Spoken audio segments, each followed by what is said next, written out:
And more fog is expected in the first warn forecast tonight. How long will that fog last into? An important day on Friday for football, and we've got more activities this weekend. I have the latest forecast for all of you. Plus at 6, a major shakeup in the healthcare industry. We'll have more on the multi-billion-dollar purchase of Exact Sciences. And later, housing prices in Dane County continue to go up. What new data from the Wisconsin Realtors Association is showing, and we welcome you to News 3 Now at 6. Good evening. Thanks for joining us.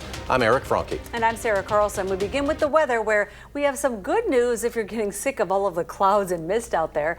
Sunnier skies are on their way here. For the latest, let's check in with Chief Meteorologist Alex Harrington. Yes, indeed. If you like the London fog that we've been having, well, that's kind of what it looks like outside. We're going to have one more night of that. And finally, a little bit of sunshine will make the presence on Friday, but it may take a little while into the afternoon hours. For sure, sun as we head into the upcoming weekend, and we'll have temperatures getting up into the 50s. Tonight, we'll dip down into the upper 20s to the lower 30s north of Madison, mid 30s to near 40 to the south with those clouds, fog, and some of that mist. So get ready. Friday morning, we could have visibilities locally down to 3/4 of a mile or less. So that first warn weather app may go off later this evening or during the early morning hours for dense fog advisories, but it will burn off eventually on Friday. Temperatures getting up into the 40s. The longer that cloud and the mist and the fog hangs on, it could be the lower 40s, but I'm optimistic, fingers crossed here, that we'll get those clouds out of here by the time we get into Friday afternoon. Of course, we have the second half of the football tournament.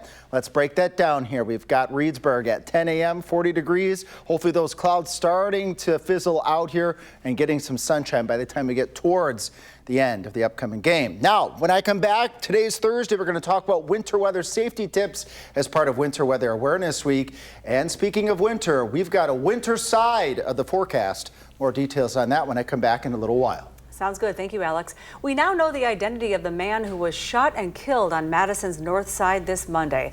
The Dane County Medical Examiner's Office has identified him as 25-year-old Jamar Willis of Madison. This shooting happened on Brentwood Parkway. Officers found Willis in the road, suffering from a gunshot wound. He later died at the hospital. On Tuesday, police arrested a person of interest in connection with the shooting. The Columbia and Sauk County Sheriff's Offices took a homicide suspect into custody this morning, and we've learned that arrest is related to another homicide arrest in Madison today. Madison police say they arrested 34-year-old Jordan Charlo at about 6:15 this morning at a home on Brookfield Parkway. This is for incidents that happened in Madison in 2016 and 2017. About 3 hours later, Columbia and Sauk County officials arrested 33-year-old Justin Charlo at a home in Randolph. This is near the village of Cambria, for an incident that happened in 2017. Police say they will share more information about the incidents in the near future, so we will be sure to have updates on Channel 3 as well as News 3 Now and channel3000.com. Madison police are looking for a man who allegedly pointed a gun at someone. Now, this incident took place outside a business on Helgeson Drive when a vehicle pulled into the parking lot about 1:30 Monday afternoon. That's when a man got out to urinate in the parking lot. An employee confronted the man, who then put on a ski mask, pulled out a gun, and pointed it at the employee. Now, the employee wasn't hurt physically. Anyone with information about the incident is asked to contact Madison Area Crime Stoppers. Right now, the Dane County Sheriff's Office is asking for your help finding a woman declared AWOL from its jail diversion program. 42-year-old Laurel Alexander has been declared AWOL. Her last known location was in the East Terrace Drive area in Madison. They say she may be driving a white 2006 Mitsubishi Lancer. Anyone with information on her whereabouts should call the Dane County Communications Center. In Dodge County, Beaver Dam police are searching for a missing woman. According to the department, 42-year-old Alexis Nelson, pictured here, has not been seen since May. Her family is concerned for her safety and well-being. Nelson is described as 5'1", weighing 125 pounds, and she has ties to the Dodge and Rock County areas. Anyone with information should contact the Beaver Dam Police Department. Some big news from the healthcare sector. Global healthcare leader Abbott says it has reached a $23 billion deal to acquire Madison-based company Exact Sciences. Exact Sciences focuses on early cancer detection and personalized treatments. The move comes after Exact Sciences confirmed to channel3000.com in August that 4% of its overall workforce was laid off. That included about 200 jobs here in Wisconsin. Greater Madison Chamber of Commerce President Zach Brandon says the acquisition is a statement of who Madison is as a place and what Exact Sciences has grown to be. This is the largest investment we've ever seen in this region. but what does that mean for the future, and how do we help you invest more here? And if your goal is to do cutting edge things, to do the big things, the deep technology, to solve things like cancer, how do we as a region help you get there? Meanwhile, Exact Sciences Chairman, CEO Kevin Conroy credited Abbott International Impact, saying that with its help, Exact Sciences can accelerate its mission of eradicating cancer. Conroy also thanked the 7,000 team members, noting that their journey has just begun. Abbott has been committed to Wisconsin for years. Their headquarters is 10 miles south of the Wisconsin border. They have hundreds of employees in Wisconsin, huge commitment to the state of Wisconsin, and that commitment just got bigger. Madison will remain Exact Sciences headquarters underneath the Abbott brand. Now, the closing of the deal is expected in the second quarter of next year, although it is subject to Exact Sciences shareholder approval and other closing conditions. We have new information tonight relating to last year's presidential election. Wisconsin election clerks referred 46 instances of suspected fraud and voting irregularities to prosecutors. In total, 127 cases of potential fraud or irregularities covering several elections were referred to prosecutors between September 13th of 2024 and then November 5th of this year. The report did not identify anyone by name, though, or case depositions or who they were attempting to vote for. Now, voters here do not register by political parties, so it's impossible to determine whether these voters were Republicans or Democrats. The report contains only cases of potential fraud that the Wisconsin Election Commissions are aware of. It is continuing to become more expensive to buy a home here in Dane County. And prices for homes have increased for 5 consecutive months. This is according to the Wisconsin Realtors Association. Our Tanisha Shaw is in the studio with more. Tanisha. Hi, Sarah and Eric. Right now, the housing market continues to be a seller's market. And that just means if you are trying to buy a home right now, it's more favorable for the seller. Earlier today, I talked to David Clark from WRA, and he told me that the price increase is consistent because Dane County has a strong demand for houses. County officials have acknowledged countless times that there is a housing issue here. The median price for a home in Dane County in the month of October is $469,000. That's a 6% increase from last year. There's more people who want to buy homes than are homes available. And so when that happens, that tends to put upward pressure on prices. With that said, the 6.1% increase isn't really that far off from the statewide average. Statewide average, if you look at the month of October in 2025, compare it to that same month last year, they were up 6.9%. They're up 6.1% for Dane County. So it's on par with what we're seeing statewide. Clark also told me that Dane County has one of the highest property values in the state, and this could also impact those prices as well. All right, Tanisha, thank you. Now to an update on the John Nolan Drive reconstruction plan. City officials say phase 2 of the plan will start on Monday. All traffic will redirect to the existing northbound lanes. Southbound vehicles will be routed using median crossovers that were built during the first phase at each end of the project area. The Capital City Trail will remain open and accessible throughout the state.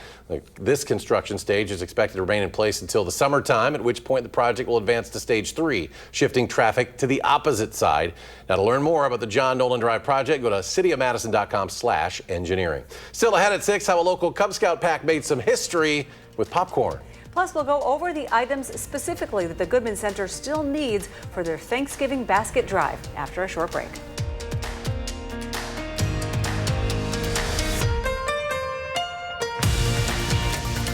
You're watching News 3 Now at 6. There is still time to help the Goodman Community Center feed 4,000 families this Thanksgiving. And here's a look at some of the specific items still needed. They include 500 frozen turkeys, 3,300 cans of veggies, 3,800 units of vegetable oil, 3,100 units of stuffing, 3,500 units of gravy, and 3,700 cans of cranberries. And you can drop off your donations.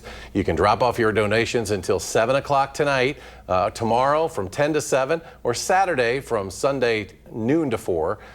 That made sense, didn't it? It's either Beesa Street at their location, Sunday noon to 4. If you can't make it in time to give food, Goodman is accepting financial donations. Find the link to that story at our website, channel3000.com. Well, be sure to check your freezer. Jenny's Splendid Ice Creams is recalling a popular dessert bar because of undeclared allergens. The Columbus-based company says one batch of its passion fruit dreamsicle ice cream bars may contain wheat and soy that are not listed on the label, which would pose a risk for people with allergies.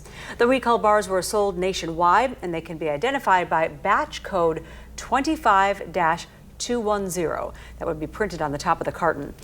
Customers who bought the bars can return them for a full refund. Well, a Cub Scout pack in Belleville, this is such a great story, is celebrating a major record breaker after raising more than $62,000 in popcorn and other products. Cub Scout Pack 61 serves children in grades kindergarten through 5th grade, as usual, providing family-centered adventures that help kids develop outdoor leadership and citizenship skills. This money was raised through door-to-door selling, online sales, and storefront sales. It's the highest total dollar amount raised in one season for any unit in council history. Congrats Great to them. job to them. All right, still ahead, Boys and Girls Clubs of Dane County announcing the winner of the organization's highest honor for club members. Plus, the holidays are almost here. They really are. Our News 3 Now and Hilldale are teaming up to welcome in the most wonderful time of the year. And how's the weather looking for a big 4 days of football across Wisconsin? Alex returns. Complete forecast when we come back. You're watching News 3 Now at 6. It is the most wonderful time of the year at Hilldale Shopping Center in Madison, and News 3 Now is proud to once again be part of their holiday tree lighting this weekend. Dashing through the snow in a one-horse open sleigh. That's the Capital City Theater Carolers who joined us live on News 3 Now this morning. Josh Sprider, Savannah Brito. They'll be with Santa on Sunday to flip the switch to the holiday lights at Hilldale. All part of the annual North Pole Party, a perfect time for family fun and a way also to support local businesses. A lot of them are starting their Black Friday sales early during North Pole Party, so that's a good time to come in and at least scope it out. If you're not in the shopping mood and you just want to hang out, scope it out, come back on Black Friday, Small Business Saturday. We're gearing up for the busy shopping season. So the North Pole Party runs from 3 to 6 p.m. on Sunday at Hilldale. Josh and Savannah will be turning on those lights for the season at 6 o'clock, so be sure to join us there for some fun and holiday spirit. I think we're getting into it. The warmer temperatures, though, will come back before the cold ones kick in. Yes, that's Alex right. has the firstborn weather forecast. Indeed, yes. Those warmer temperatures are on the way, starting as early as this weekend, but not after a cloudy night tonight with some fog, and then the sun returns, and then the warmth will really start to make its way into southern Wisconsin. A bit on the mild side, relatively speaking, for this time of year, in the 30s to right around 40, average low 27, so we're a good few degrees above that. But beware, we could be looking again at some of that patchy fog. Let's track it here, 4 or 5 o'clock in the morning, stretching from, let's say, Mineral Point up to Madison, up towards Juneau and Watertown. And this will ebb and flow, but I do expect that there will be a possibilities that some counties could get under a dense fog advisory for tonight, but then it will burn on off. Temperatures will get into the mid to upper 40s as we head into the rest of Friday, and that's provided we can get that sun to actually break through those clouds on Friday. Hopefully we can get those clouds to break through. And we do have that important game, the second half here of the football contest here, or the football championship, I should say. 47 degrees, those winds will be out of the northwest. Hopefully, again, we can break those skies and get that sun to come out here as Reedsburg plays at 10 a.m. By the end of the game, temperature still in the mid 40s. Now, I mentioned that we do have to have a little chat here about winter weather safety tips. Today's winter weather safety tip is on winter weather safety. I'm going to step off to the screen here and get that graphic all set and ready to go here. So just bear with me 1 second. We'll bring that back here so that we can talk a little bit more about winter weather safety for today here. This is all part of Winter Weather Awareness Week, so if we can bring me back here on the screen, that would be great. So winter safety tips. What's really important here is that you have these things to consider during a winter storm, or as that winter storm is approaching. Do you have that shovel ready? Do you have that sand and that salt ready? The fuel, is your snowblower got fuel in it? Do you have the boots handy? Kitty litter in the back of the car to help put a little traction underneath your car in case for whatever reason you were to kind of slide off the roadways. Hopefully it doesn't happen, but you need that traction. And then that car safety kit. Really important with that car safety kit that I have found over the years as I have done presentations on this. Do you have a charger for your phone? Maybe not one that goes into the car, but one of those portable chargers that you can stick into the back of your phone to help charge things up just in case the battery goes low. Now I'm going to step off the screen here for just a moment, and we're going to bring back up that 10-day forecast. And first, before we do that, I want to give our hunters a shout out here. I know it's opening season, so what's that weather forecast going to be like? We're going to have winds out of the south.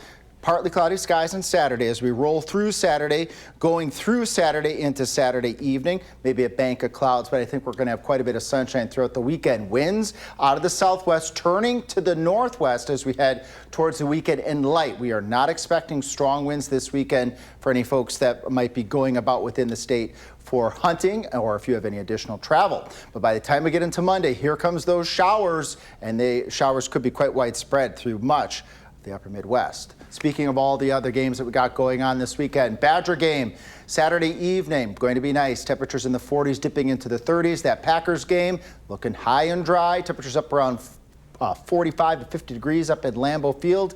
But then take note, as I mentioned, winter is going to make its second return, or I should say third return. This will be the third bout of chilly stuff that we have had, and this is going to stick around longer. Indications are, and I'll talk about this at 10, how long will this below normal temperatures last and above normal precipitation? Tonight at 10. I'll let you know. Sounds good. Thank you, Alex. And as part of Wisconsin's Winter Weather Awareness Week, the Firstborn Weather Team is announcing daily winners of the snow shovel. That's right. The fourth winner, Joy Probst of Watertown. Congrats to Joy. Tune in tonight at 10. Again, we'll also hear from veterinarian Dr. Megan with all the information you need to know this winter for pets. She thinks these kind of snowless winters, or certainly less snow than we've had traditionally, may be leading to extended allergy seasons for our pets. More at 10. Well, the Boys and Girls Clubs of Dane County revealing their Youth of the Year. The award is the organization's highest honor for club members. This year's winner is Jules DaCosta, a senior at West High School. Every year, the award recognizes a young leader who's demonstrated exceptional character, academic achievement, leadership, and community involvement. I think it's important for groups like this to recognize students like me to motivate like other students and things like that, because I feel like if you just do a lot of hard work but get no recognition from it, you're not going to see the value in it. But when you do hard work and you see that it pays off, I think it's going to motivate more students to work hard and put in the work. Absolutely. And this year, all of 4 finalists were students from the Madison School District. Still to come in sports, Darlington football looks to win its first state title since back in 1995. Andrew with those highlights from Camp Randall. That's next on News 3 Now at 6.